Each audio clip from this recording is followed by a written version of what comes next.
All right, everybody. Hello, it's Brett Bodden here. I don't have my famous co-host with me, but we will be doing a podcast in a week from now. But one of my side missions was to take some video footage of my recent trip to Super Nintendo World and Universal Studios, California, and give you my thoughts. So, first of all, my overall thoughts was the world itself was super cool.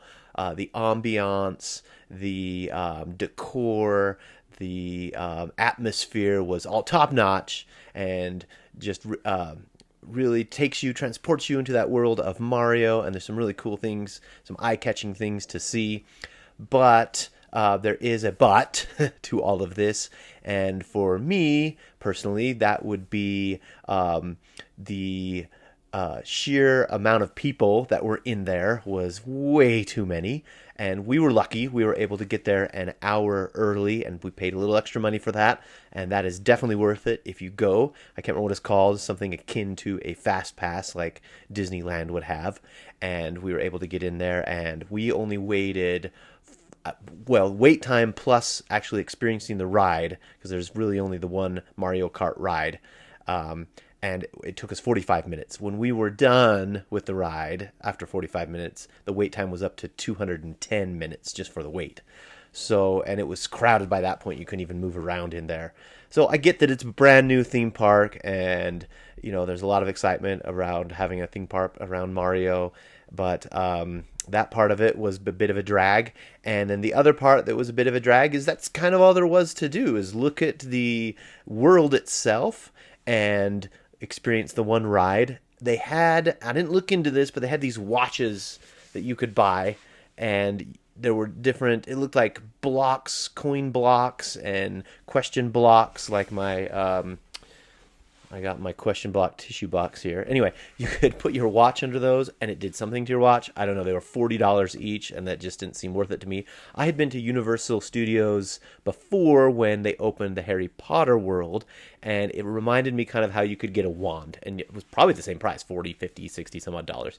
And really all you could do is wave the wands, and a few windows from the store in Diagon Alley, and little things would move around, and it was supposed to make you feel like you were doing magic. And I guess the watch in Mario was supposed to, you know, immerse you further into the world, but we didn't do that, so I can't report back on that. But one thing I did like, I'm going to show you some pictures here now. First of all, when you get down there, it's at the very bottom of Universal Studios. If you've been there before, you have to take, 3 or 4 escalators to get way down below the park. And you can see the park as you're coming down the escalators, but at the main entrance, all you can see is this warp tube, and then there's a great spot for a picture. And I started taking a video here, and I just have to say, how cute is this family right here who ducks down into the tubes. There's 2 green warp pipes, and then pops up with their kid. Someone is clearly taking a video of them popping up out of the warp pipes, and I just happened to catch it on camera. That was super cute. So you go through a warp pipe yourself, and that is your initiation into the park. And there's this light array as you walk through, and sound effects, and you can hear the classic warp pipe sound. And before you emerge into the park itself, you come into what looks like Princess Peach's castle from Super Mario 64, and kind of the foyer there. And there are 2 photos on the walls, and I'm going to speed up through these photos because I wanted to show you how that they transform like they do when Mario would jump through them in 64 to go to the land, and they would have, Goomba on it or something, and then when Mario jumped through, he would be in the new world. And so that's what you have there. And then I'm going to skip forward here. And what's really cool is you can't see the park yet in its immensity until you walk out of this door, and there it is right on top of you. And it's so cool because it really does feel like you've just been totally transported into this land of Mario. And they've got the different environments there, where you've got kind of the cold blizzard land, and you got Bowser's castle, and you got the desert land. And if you turn around, you'll realize, oh, that's why you were in Princess Peach's foyer there, is because the facade of the exit is Princess Peach's castle. All right, so Here is the one ride, the Mario Kart Bowser's Challenge. And like I said, the wait time was 210 minutes. You enter a warp pipe again, and the first thing you see is kind of this underground looking cave thing. And there's this really cool star. I was like, oh, there's the star. And he has boots on. Of course, I had to get a little video of him. And then after you get through this underground world, you enter what looks like one of the Yoshi games. I'm not sure which game this is, but it's definitely got the motif of Yoshi, and there's these screens, and you can see Yoshi running around the room, going from screen to screen. There's a giant Yoshi egg, and you kind of go up these steps.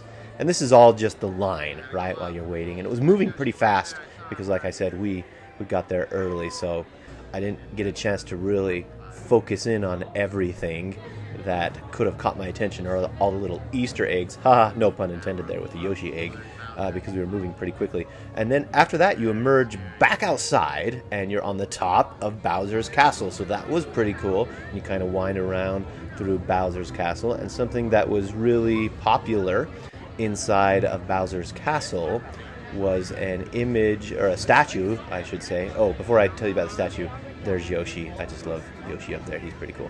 But anyway, you go through his mouth, and there is the statue of Bowser. So a lot of people posed for a picture of him, and of course I did. And so, of course, here is me standing by the Bowser Castle, or statue, looking very intimidating like he is.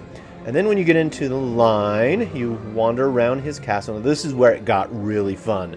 So many cool Easter eggs. So we've got the Mario Kart trophies here, the banana cup, the mushroom cup, the I guess it's the turtle cup, I can't remember, the star cup, I can't remember what all these cups are called, the flower cup, and of course they got the icons on one side, the trophies themselves on the other. And as you're going down this corridor, of course Universal has its own trophy. You'll see a little note here that I thought was kind of cool. I'm going to pause it for a second. It says, "Hey Mario, I challenge you to a race. Come to my castle and don't chicken out." So there's Bowser's Challenge. That's kind of the premise of the ride. It's a cool little kind of workshop, and there's one of his cannon ships with the schematics for it. He's got a little fireplace brewing there with some of those guys. There's a little Boo floating around. Now, I mean, I just didn't even have time to look at all these cool little things. This was honestly my favorite part of the ride. This room right here was just littered with cool things to look at and Easter eggs, and I'm just trying to get here fast. And I didn't even notice, pause it here for a second, Bowser's chair with little Peach on it till my wife pointed it out. I was so busy looking at all these other things, my wife's like, "Look, there's Bowser's throne." And I thought that was pretty cute. Of course, he's got little pictures of his crush, Peach, all over the place. And this is cute. He's got this little diorama of some sort of trap he's trying to set. And I loved how they had a reference to Super Mario Galaxy up above. That was kind of fun. And there's some piranha plants. And here is our Bob-omb schematic. And when we go into the next room, speaking of Bob-omb, this is... Oh, we're not quite into the next room yet. We're back to the statue of Bowser, but here we go. It says "keep out," and as you can hear, this is a little factory of Bob-ombs, and you can see he's got a little pile of them there, and looks like a little cart he's gonna take out. And there's these tubes and things, and there's screens on them, and it looks like each little Bob-ombs here. This one's getting polished, so he's nice and shiny before he blows his fuse. And they go through these tubes, and there's these screens that show you the process they go through. They're adding the fuse at this point here, and then of course they pile them up ready to be deployed to eliminate Mario. Yeah, pause it right here. Today's production totals: we've created 54 Bob-ombs and 5 of the Bullet Bills and 20 whatever those mechanical turtle guys are. And then in the next room it starts to look a little more Mario Kart-ish. So we're starting to see some Mario Kart TV, which I believe was first introduced in Mario Kart Wii, which is the first Mario Kart that had an online component that Josh and I played the mess out of. And then we have some of the racing gear here, so for Mario and Yoshi and Toad. And when you're in this room, they pile you in, and they got these big screens, and they give you the directions on how to participate in the ride. So I'm going to go ahead and stop talking and let the ride take over. and you can just kind of see how the ride works. It's a quasi virtual reality slash real slash augmented reality thing. So here comes our little guy in the cloud, can't remember his name, and he's gonna take it away and show you how this ride works. So listen in.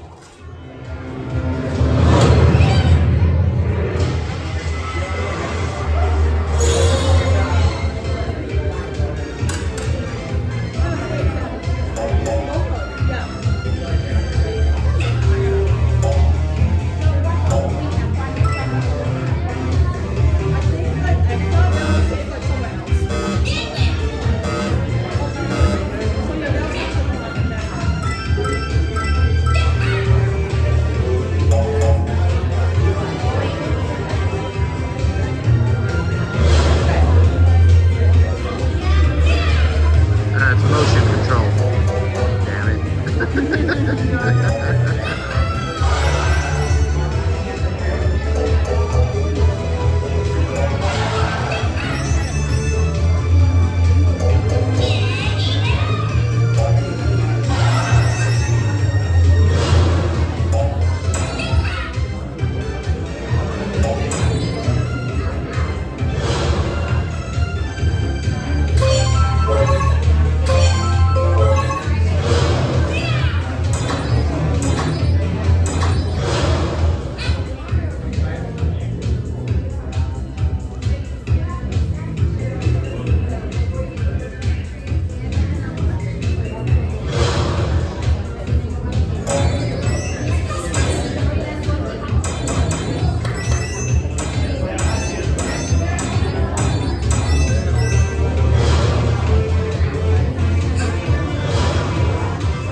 All right, so after that, you leave that room and you pick up your little visor here that you saw in the video. Get in another line. Here's my wife. She's posing. Oh, isn't she cute here? And then up above her, they've got some of those guys I've been showing you about that they were creating to blow you up on the course. And they've got another little video here. I'm going to skip through this because this was just more little tutorials of how to put on your visor. After that, you get down to the carts. Alrighty, and so here's some of the carts coming in, 4 people per cart, and the virtual reality headset is attached to the cart and it snaps onto your visor. And I don't have any more video, obviously, because I wasn't recording during the ride. So you're riding through a course, and there's 3 things you're really doing. You're steering, and you're shooting, and then you are aiming while you're shooting with this visor, and there's the characters who you're racing against are projected on the visor in what looks like augmented reality, but the course is actual reality. But you don't really turn.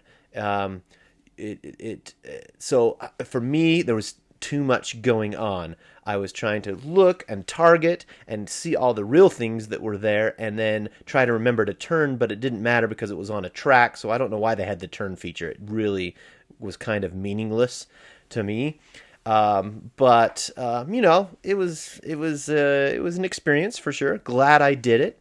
Afterwards, here's a couple pictures. We went over to I think it's the Toadstool Cafe, and I got a spicy meatball, and they were quite surprised that I ate most of that. They said most people can't eat it because it's pretty spicy, so I'm pretty proud of myself for downing the Bowser spicy meatball. And then we were able to get pictures with Mario and Luigi. So here's a picture of me and Mario and Luigi. Now, one other thing I just want to say before closing is that I would not advise taking kids here, as funny as that sounds, for the price you pay and for that one ride. And if you want to do the extras, what I don't even know what they are, and for how crowded it is not worth taking kids. I looked around and saw all these parents with kids, and they looked miserable, and I'm not sure how much fun they were having. I'm sure they were having fun, but it was very pricey. So if you've got deep pockets, go for it. If you're a crazy Mario fan like me and just want to be on the cutting edge and the newest and greatest thing, check it out for sure. But temper your expectations because it's pretty short and there's not a ton to do and super crowded, like I've said. So, but if you can wait until maybe they open another attraction in the park or something and it's not quite as crowded, who knows? Maybe it'll stay crowded forever. I have no idea. It was pretty, Mario's kind of a transcendent figure and universal, and he'll probably never go out of style, which is why we love him. So, hope you enjoyed this little tour of my quick experience to Universal Studios Super Nintendo World. Have a great day. We'll see you at our next episode. All right. This is Brett Bodden from Fit Dad Game Dad signing out. Peace.